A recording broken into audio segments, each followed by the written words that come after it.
The people of Israel demanded a king. They wanted to be just like all the other nations around them, rejecting God's direct rule over their lives and destiny. Samuel, the aging prophet and judge, was displeased. He warned the people that a human king would take their sons, daughters, and their best land for himself. We are introduced to Saul, son of Kish. He was from the small tribe of Benjamin, a man who was taller and more handsome than anyone else in Israel. One day, Saul's father sent him on a simple task. He was to take a servant and go search for their family's donkeys that had wandered off and gotten lost. After searching for a long time without success, Saul's servant had an idea. He suggested they visit a nearby town to consult a seer, a man of God. God had already prepared the way for this meeting. He had spoken to Samuel the day before, telling him that Israel's future king was on his way to him. The Lord's instruction to Samuel was clear and direct. He was to anoint this young man from Benjamin to be the first ruler over the nation of Israel. When Saul finally met the prophet Samuel, he was surprised. Instead of a simple consultation, he was treated as the guest of honor at a special feast. At the meal, Samuel made a point to honor Saul. He gave him the best portion of the meat, setting him apart in front of all the other guests. The very next morning, Samuel took Saul aside privately. He poured a flask of anointing oil over Saul's head, a sacred act signifying God's divine selection and calling. Samuel then spoke the powerful words that would change Saul's life forever. He told Saul that the Lord had officially appointed him as the ruler over his people. To confirm this divine appointment, Samuel gave Saul 3 specific signs. These events would happen on his journey home, proving that God was truly with the new king. Just as the prophet had foretold, every single sign came true. As this happened, the Bible says that God gave Saul a new heart, preparing him for leadership. Saul began to feel a profound change within himself. He was filled with a new sense of divine purpose and the authority that came with his new royal position. A short time later, Samuel called all the tribes of Israel together. He gathered them at a place called Mizpah for a very important public announcement about their future. The time had come to reveal God's chosen king to the entire nation. The selection would be made by casting sacred lots, a method used to determine God's will. The lots were cast, narrowing down from tribe to clan to family. Finally, the lot fell directly upon Saul, son of Kish, identifying him as the chosen one. But when the people looked around for their new king, he was nowhere to be found. Saul, the tallest man in Israel, had mysteriously disappeared from the crowd. They soon found him hiding among the baggage and supplies. Overwhelmed by the moment, the future king was trying to avoid the responsibility that had been placed upon him. This was the very first clear sign of Saul's deep-seated insecurity. Despite his impressive physical stature, he felt inadequate for the massive task that was now before him. On the outside, he looked like the perfect king. But on the inside, Saul felt small and unworthy, a feeling that would tragically follow him throughout his entire reign. The people, however, were thrilled by his appearance. They brought him before the crowd and shouted with a unified voice of approval, "Long live the king! Long live Saul!" Saul's first major test as the new king of Israel came very quickly. A crisis arose that would require him to prove his leadership and his military capabilities. The Ammonites, a cruel enemy nation, laid siege to an Israelite city. They threatened the people of Jabesh Gilead with humiliation and extreme violence if they did not surrender. When Saul heard the news of this terrible threat, the Spirit of God came upon him with great power. He was filled with righteous anger and a resolve to act. He acted decisively to unite the nation. He rallied the scattered and fearful tribes of Israel, calling them to come together as one army to defend their countrymen. Saul led the newly formed Israelite army into battle. He orchestrated a surprise attack and guided them to a great and overwhelming victory against the surprised Ammonite forces. This important victory was a turning point for Saul. It solidified his position as the true king in the eyes of all the people, earning their respect and loyalty. Those who had previously doubted him were now completely silenced.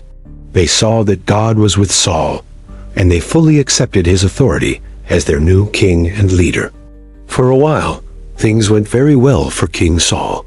He ruled effectively and justly, often listening to the wise and godly counsel of the prophet Samuel for guidance. But the old feelings of inadequacy did not stay away for long. His deep-rooted insecurity began to slowly creep back, influencing his thoughts and his future critical decisions. A new threat emerged that was far greater than the Ammonites.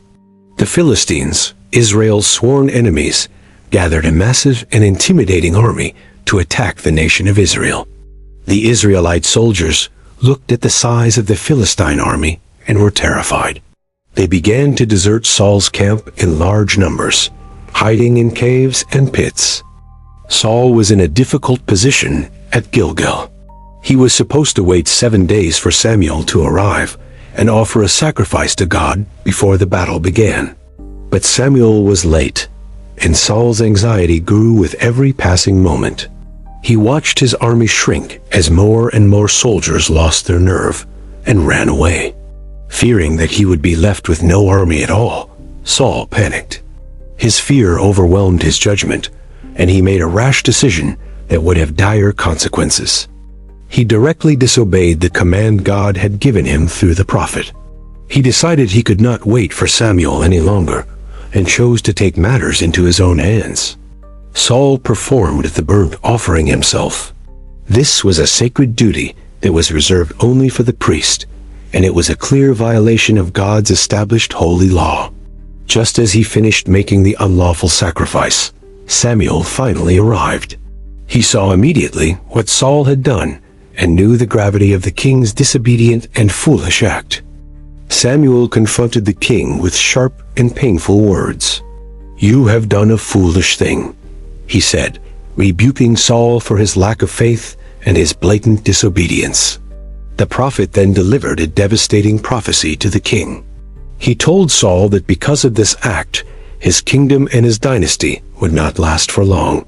Samuel explained that the Lord was already seeking a replacement. God would find a new leader for Israel, a man who was after his own heart and will. This was Saul's first major act of disobedience as the king. It was a pivotal moment that set the stage for the downward spiral of his tragic and troubled reign. His action was not born from faith, but from profound fear. He trusted his own judgment and his own timing more than he trusted in God's clear and direct command. Later in his reign, God gave Saul another chance to prove his loyalty. He sent another direct and very specific command to the king through the prophet Samuel. Saul was commanded to utterly destroy the Amalekites. This was a divine judgment for their past sins, specifically for how they had attacked Israel in the wilderness. The command was absolute and without exception. Nothing was to be spared. Saul was to destroy all the people, as well as all of their animals and property. Saul gathered his army and went to war against the Amalekites. He fought against them, and from a military perspective, he won a very decisive and complete victory. But once again, Saul failed to fully obey God's clear instructions. He chose to follow some of the command, but he ignored the parts that he disagreed with. He spared the life of Agag, the king of the Amalekites. He brought him back as a royal prisoner, a living trophy of his great military victory and success. He and his soldiers also kept the very best of the sheep and cattle. They destroyed what was weak and worthless, but they kept all the valuable livestock for themselves. When confronted, Saul's excuse was that he had a noble intention. He claimed that he had saved the best animals in order to sacrifice them to the Lord. This partial obedience greatly displeased the Lord. God spoke to Samuel, expressing his deep regret for ever having made Saul the king over his people Israel. Grieving, Samuel went to confront Saul about this second act of disobedience. He found the king celebrating his victory and building a monument to honor his own achievements. Saul greeted the prophet cheerfully, as if nothing was wrong. He proudly declared to Samuel, "I have carried out the Lord's command. The mission was a success." Samuel's response was sharp and cut right to the heart of the matter. "What then?" he asked. "Is this bleating of sheep that I hear in my ears?" Saul immediately tried to deflect the blame for his actions. He claimed it was the soldiers who had wanted to keep the animals to sacrifice them to God. He refused to take personal responsibility for his failure. He shifted the blame to his men, instead of simply admitting his own fault in the matter of disobedience. Samuel then delivered one of the most powerful rebukes in the entire Bible. His words exposed the true nature of Saul's sin and his deep misunderstanding of God. "To obey is better than sacrifice," the prophet declared to the king. God desires obedience from the heart, far more than he desires religious rituals or empty offerings. Samuel continued, explaining that rebellion against God's word was as serious as the sin of witchcraft, and that arrogance was like the evil of idol worship. The judgment was final and severe. Samuel told Saul, "Because you have rejected the word of the Lord, he has also rejected you from being the king." This was the moment Saul's reign was effectively over in God's eyes. Though he would keep the throne for many years, his divine authority had been permanently revoked. Saul finally confessed his sin, but his sorrow was shallow. It was not a true repentance that came from a broken heart, but a sorrow based on consequences. He was far more worried about his public image and his reputation. He was concerned about what the elders and the people of Israel would think of him now. He desperately begged Samuel to stay and worship with him. He wanted the prophet to honor him in front of the elders, to help him save face before them. Saul's crippling insecurity made him crave human approval more than God's approval. Maintaining his status was more important to him than restoring his relationship with the Lord. From that day forward, the Spirit of the Lord departed from King Saul. The divine presence that had empowered him was now gone, leaving a great and empty void. In its place, an evil and tormenting spirit from the Lord began to trouble him. He was plagued by periods of deep depression, paranoia, and fits of rage. At the same time, God was already moving on to his new plan. He sent the prophet Samuel on a secret mission to find and anoint the next king. Samuel's journey took him to the small town of Bethlehem. He went to the house of a man named Jesse, who had 8 sons, to find the future ruler. After inspecting 7 of Jesse's sons, Samuel anointed the youngest. He was a shepherd boy named David, who was described as having a ruddy and beautiful appearance. In a twist of fate, David was soon brought to Saul's own court. The king's servants thought a skilled musician could help soothe the king during his dark moods. David's beautiful harp music did bring some relief to the king. It would calm the troubled spirit that tormented Saul, bringing temporary peace to the royal court. Saul grew to love the young musician. He had no idea that this humble shepherd boy was the very one God had chosen to be his replacement on the throne. When the young David defeated the Philistine giant Goliath, his fame exploded. He went from being an unknown shepherd to a celebrated national hero almost overnight. The people, especially the women, would dance and sing in the streets. They created a song to celebrate the great military victories of their nation's heroes. The song went, "Saul has slain his thousands." This part of the song was a great honor and a tribute to the king's own military accomplishments and leadership. But the song continued, ... and David his tens of thousands. This comparison, which elevated the young hero above the king, was more than Saul could possibly bear.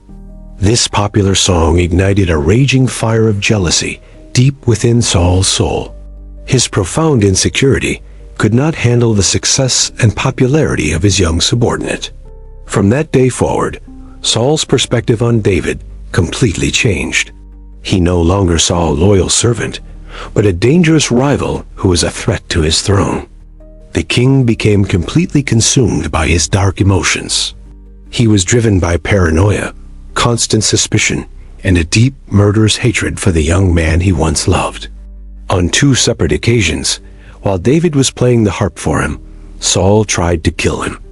He hurled his spear, attempting to pin David to the wall. This was the beginning of a long and painful ordeal. Saul spent years hunting David through the wilderness of Judah, obsessed with the idea of destroying his perceived rival. The king's focus shifted entirely. He neglected his royal duties of leading Israel and defending the nation, pouring all his energy and resources into his personal vendetta. This destructive obsession further weakened his kingdom and his own mind. He made increasingly poor and erratic decisions, losing the trust and respect of many of his people. His paranoia grew so great that even his own children sided with David. Both his son Jonathan and his daughter Michal recognized the injustice and helped David escape. Saul's insecurity ultimately pushed everyone away. It isolated him from his family, his friends, and the very people who had once loved and supported him as their king. On the eve of his final battle against the Philistines, Saul was paralyzed by fear. With Samuel dead and God no longer answering him, he felt completely and utterly alone. In his desperation, he did something that was strictly forbidden by God's law. He disguised himself and sought guidance from a medium, the Witch of Endor. This was his final act of rebellion against God. He was seeking wisdom from the demonic world because he had completely cut himself off from the divine source of truth. The witch, terrified, summoned the spirit of the prophet Samuel from the dead. The spirit appeared, bringing a final grim message for the terrified and desperate king. Samuel's spirit confirmed Saul's worst fears. He told the king that God had abandoned him, and that the next day, he and his sons would die in battle. The very next day, the Philistine army launched a fierce attack. The battle took place on the slopes of Mount Gilboa, and the Israelite army was quickly overwhelmed. The Israelite forces were completely routed by the superior Philistine army. It was a day of great defeat and sorrow for the entire nation of Israel. In the chaos of the battle, Saul's beloved sons were killed. His heir, Jonathan, the dear friend of David, fell on the battlefield alongside his 2 other brothers. Saul himself was critically wounded by the Philistine archers. He was in great pain and knew that capture and torture by his hated enemies was now inevitable. To avoid the humiliation of being captured alive, he asked his armor-bearer to kill him. When the young man refused, Saul decided to take his own life. He took his own sword, placed it on the ground, and fell upon it. It was a tragic and desperate end for the first king of Israel. His story serves as a timeless warning. It shows how insecurity, when combined with jealousy and disobedience, can lead even the most promising leader to a complete and tragic downfall.